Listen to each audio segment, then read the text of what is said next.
berbagai bidang: politik, keagamaan, ekonomi, arsitektur, sosial, dan militer.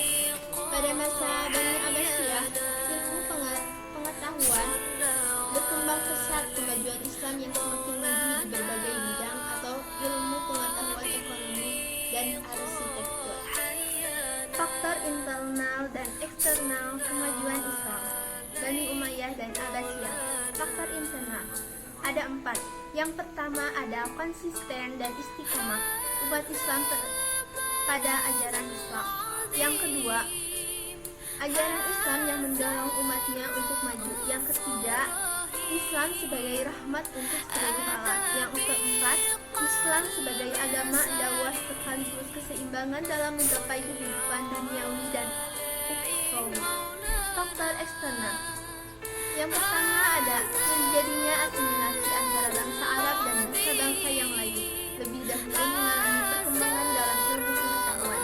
Yang kedua, pengaruh Persia sangat penting dibanding pemerintahan. Selain itu, mereka juga banyak berjasa dalam ilmu filsafat dan sastra. Yang ketiga ada pengaruh Yunani masuk melalui berbagai macam terjemah dalam banyak bidang ilmu terutama filsafat. Yang keempat, gerakan terjemah usaha penerjemahan kitab-kitab asing dilakukan dengan giat sangat berpengaruh dalam perkembangan pengetahuan terutama di bidang astronomi, kedokteran, filsafat, kimia, dan sejarah.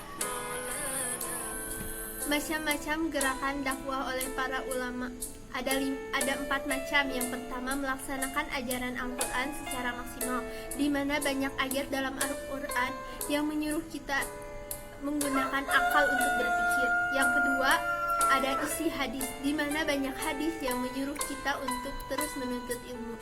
Yang ketiga, mengembangkan ilmu agama dengan beristihad. Yang keempat, ulama yang berdiri sendiri serta menolak menjadi pegawai pemerintah. Ada 5 macam ilmu. Perilaku mulia kajian Islam masa kejayaan. Yang pertama, menuntut ilmu seluas mungkin agar mengetahui informasi-informasi yang berkembang secara baik.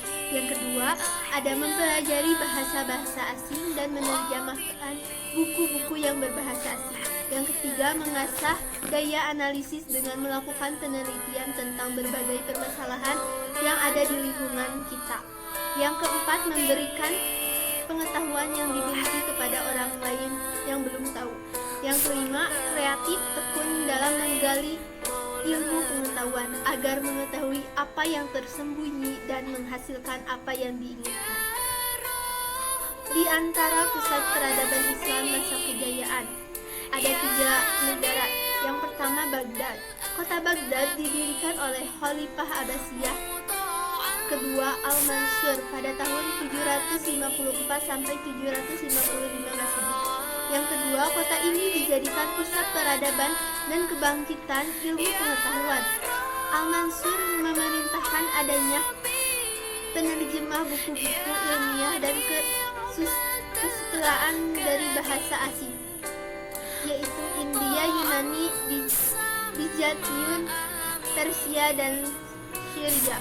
Yang ketiga, kota ini terdapat perpustakaan atau perpustakaan Bait Hikmah berisi beribu-ribu buku ilmiah pengetahuan. Yang keempat, masa keemasan Baghdad terjadi pada masa Khalifah Harun ar-Rasyid pada tahun 786 sampai 809 dan Anyak al-Ma'mun 813 sampai 833 Masehi.